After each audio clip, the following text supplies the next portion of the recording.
So mga kaibigan, gaya nga ng ating sinasabi ng ating kaibigan na si Raquel, ano daw ang ating pananaw tungkol dito sa pagtutol ni BBM sa impeachment? Well, mga kaibigan, gaya na sinabi ko sa inyo nung nakaraan, oh, itong si Bongbong Marcos, mga kaibigan, ano rin to, ika nga, marunong lumaro, no? Marunong lumaro ito ng politika. Noon pa yan, bago pa siya manalo noong 2022 sa SD card, di ba? Alam nito. So, alam niya kung anong ginagawa ng Duterte. In fact, mga kaibigan, piniplace niya, in my own opinion, piniplace niya yung sarili niya on the safe side. Kasi alam nyo, hindi niya kasi hawak ang turn of events, no, mga kaibigan. Paano kung isang araw biglang nakalusot itong Duterte at naagawan siya, di ba? So, itong si Marcos, kailangan magkaroon siya ng safe side. Dahil masasabi niya na hindi naman kita ginipit eh. In fact, tinutulan ko nga yung impeachment mo. Kasi knowingly, mga kaibigan, Marcos, even if he is a president himself, he cannot able to stop kung ano po yung gagawin nitong mga mambabatas, di ba? Kasi ano yan eh, separation of powers yan. So kung legislative legislatura ang function, the Congress can do whatever whatever they want, 'di ba? Kasi ano yan eh, may separation of powers. So kung sinasabi ni Bongbong Marcos yan, hindi niya naman kayang pigilin katulad ng ano ng sinasabi niya na kaya niyang ano, 'di ba, nung sa kampanya may mga paraan siya para mapano ang China pero hindi naman niya napipigil. Wala may mga bagay na out of control like yung 20 pesos na kilo ng bigas. Ang pwede niya lang laging gawin is mag-alibay, no? So itong pagkakasabi niya na why waste time on this, mga kaibigan, is actually kung atin po itong pagninilayan, alam niya kasi na pagdating sa Senado, dead on arrival sa Senado yan. Okay? So pagdating sa Senado, sinabi ko na yan, kung ito, Raquel, kung napanood mo nung nakaraan, sinabi ko na yan ay hindi rin magtatagumpay kasi alanganin. Pero si Marcos, sinabi niya yon, but he cannot stop yung Congress on whatever na gagawin nila. Now, si Marcos playing safe siya kasi baka mamaya hindi siya makakuha ng numbers. Next year kasi election na. So pag hindi siya nakakuha ng numbers dyan sa Congress, baka mamaya ma-impeach siya. Siya ang ma-impeach, mga kaibigan. 'Di ba? So, nandun siya sa point na kumukuha siya ng ika nga ng loob o ng suporta ng mga tao at saka ng mga lawmakers, ng mga opisyal ng gobyerno. Kasi nga, pinapakita niya na hindi naman siya oppressor dito eh. Na parang hindi siya ano dito, hindi siya offensive, di ba? Oo, siya ang ino-offend. Parang yun ang gusto niyang maging imahe. Then later on, mga kaibigan, marirealize ng mga tao, parang ipaparealize niya sa mga tao na ano, parang they left him nothing, 'di ba? Parang they left him no choice na kailangan kong gawin yung mga dapat na hindi ko ginawa. Like magdeklara siya ng martial law, 'di ba? Kasi ganoon 'yan eh. Oh, hindi ako nagpakana na ma-impeach ka. Pero kapag sinagad mo ako, halimbawa next year, manalo tong Kongreso na pabor kay Sara, manalo rin yung Senado na pabor kay Sara, mai-impeach itong Marcos eh. So, ang ginagawa niya, playing safe, nasa safe side siya ngayon. Later on, kapag yun ang maging resulta next year, mga kaibigan, meron siyang bala na that's abuse, ina-abuse niyo na yung yung power. 'Di ba? Inaabuso niyo yung may kapangyarihan siya eh. Kumbaga parang sasabihin niya dito sa mga tao, ma-justify niya sa atin na kailangan niyang ipakita yung ngipin ng kanyang kapangyarihan kasi inaabuso siya nitong Duterte. Yun yung, ano yan it's all about psychological warfare. Reverse. Kumbaga, gustong maging narrative ng Duterte na inaapi siya ng Marcos. So ang Marcos, yun din ang sinasabi niya na hindi kita inaapi. 'Di ba? Political warfare ito, psychological warfare ito eh. Kung iintindihin nyo, sinasabi nung Duterte sa mga tao na ginigipit sila.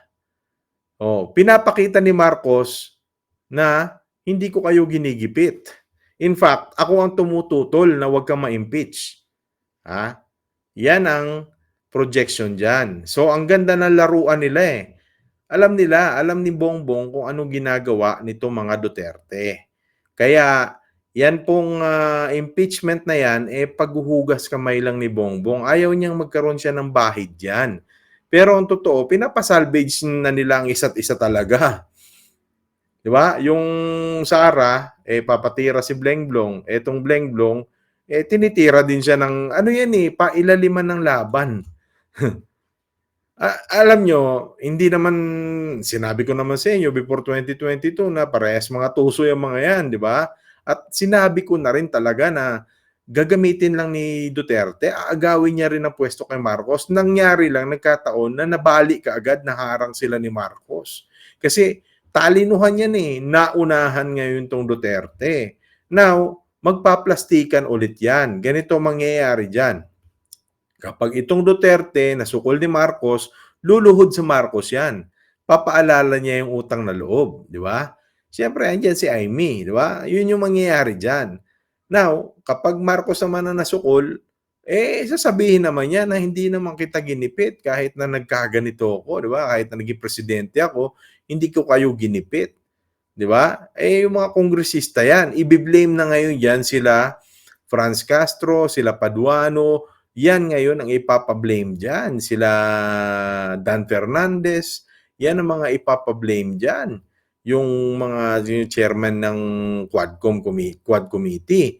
So, ang masakit nito, kapag nag-turn of events, tapos hindi tayo nakakuha ng sapat na suporta upang may magpatuloy niyang hearing o mga investigasyon ng Kongreso, yan tapos na ang kasaysayan, no? Tapos na ang kasaysayan. Dahil kapag yan po ay nanalo itong Duterte, pag ang Duterte ang nanalo, ako nakikita ko whether Marcos or Duterte mananalo, ipupush po nila yung charter change. Kasi po, sa charter change, pwede na silang mag-amend ng mga gusto nilang pabor sa kanila. No? So katulad niyan, kung Duterte mananalo, yung amendment ng charter change is allowing the foreign nationals na mag-acquire ng ating lupa. Sa Marcos, ganun din. Hindi lang natin yung nararamdaman ngayon kasi nag-aagawan muna sila sa power. Yun yung pinag-aagawan muna nila dyan Once na ma-hold nila itong Marcos, ano yan US leaning yan. Pag itong Duterte, China leaning yan. So, ibig sabihin, sasandal itong Duterte sa China. Kasi yan ang magpapayaman sa kanya. Marcos, ganun din. Kasi yung kayamanan niya nasa mga kaalyado ng Amerika. So, yun yung pananaw natin diyan. Kaya, hindi po yan para tigpigilan. In fact, nagpaplastikan sila. Kita naman yan Pero si Sara kasi, attack na siya kasi hindi na siya nagpapababy. Dahil talagang nararamdaman na niya na sunod-sunod yung investigasyon, kaya nambabastos na siya. Pinapakita niya na binabastos ako Kaya mambabastos ako, physical, ng totoong kabastusan. Kumbaga parang yung nakaw mo, hindi ko pinapakailaman. Parang yun yung gusto sabihin ng Sara Ngayon, yung nakaw namin, papakialaman mo, bastusan to, magwalang hiyaan tayo, mumurahin kita. Diba? Gagaguhin ko kayo. Ganun ang nangyayari kay Sara ngayon, at saka kay Digong. Kasi malapit na yung ICC. Kaya pinoprovoke talaga nila dahil sinasabi nga natin, marami namang nakakita na analyst niyan, na ang purpose talaga nito mga Duterte mas magpatambak sila ng mga kaso. Kasi mga kaibigan, kapag maraming kaso, siyempre mananaig muna ang isang estado, 'no, sa kanyang investigasyon. Kung kung 'yan ay may kasong kakaharapin sa ICC, sasabihin ng Pilipinas na, "Teka muna, kapagka nakasuhan dito 'yan, hindi niyo muna puwedeng ilitisin 'yan sa ICC kasi meron pa kaming korte na naglilitis niyan." Kaya isa rin 'yan sa sinasabi ni Bongbong Marcos na bakit pa kayo magwe-waste ng time, kasi sa isang banda nakikita ko na ibibigay niya rin itong mag-ama sa ICC. Ngayon, kung sabihin nating hindi mangyari ang mga sinasabi ko, 'di ba? Maganda, mabuti kung magkabati sila kasi, magagalit naman ng taong bayan. Alam niyo kung bakit kasi, mga kaibigan, yang taong bayan nakokornihan na kasi ilan na lang naman ang nagtatanggol sa mga Marcos at Duterte. Doon siyempre sa mga nadadala ng mga influencer nilang mga mayayaman na mga vlogger nila, 'di ba? Yumaman sa pagba-vlog na pagsuporta sa kanila. So, ang mangyayari noon, mga kaibigan, kapag hindi nagkatotoo 'tong mga labanan na 'to, taong bayan ang huhusga, 'di ba? So, whether Duterte o Marcos pa 'yan, mga kaibigan, magkakaisang tao kasi nakikita na ng tao ngayon, nagugutom sila, nahihirapan sila, nag-aaway 'tong mga 'to, then later on magbabati. So, ang impression ng tao dito, mga kaibigan, ginagago sila. So, yan ang dapat i-watch out ng puwersa ng unity team na yan. Kasi yung totoong puwersa ng taong bayan, lalabas yun. Kasi tingnan nyo, kung gano'n ka-popular votes, isipin mo si Duterte Digong, 16 million lang yung boto niya, popular votes. Imaginein mo to, 32 million si Sara. In an instant, dapat meron ng 500,000 na Duterte supporter sa EDSA. Pero bakit wala? So, ang gusto lang nito, nangyayari sa kanila ngayon, rally-rally sila dyan, para lang takutin itong si Marcos. Na alam din naman ni Marcos na hindi magagawa ng mga Duterte sa kanya yan. Oo, hindi magagawa. Kasi alam ni Marcos na wala naman talagang supporters na 32 million si Sara. Di ba? Ramdam nila yan. Kita mo si Marcos, hindi siya naaligaga. Kasi alam niya na wala silang 30 million supporters. Nasa loob ng SD card lahat ng supporters nila. Yung mga troll lang yung mga nasa labas, di ba?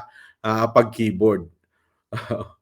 So, yun yung aking opinion at pananaw dyan, my friend. So, anyway, magkakaiba naman tayo kanya-kanya naman tayo ng pananaw at opinion. So, it's up to all of us, no, kung ano yung sa iba pa, di ba? Yan po yung ating pananaw sa paksang yan na ating tinalakay.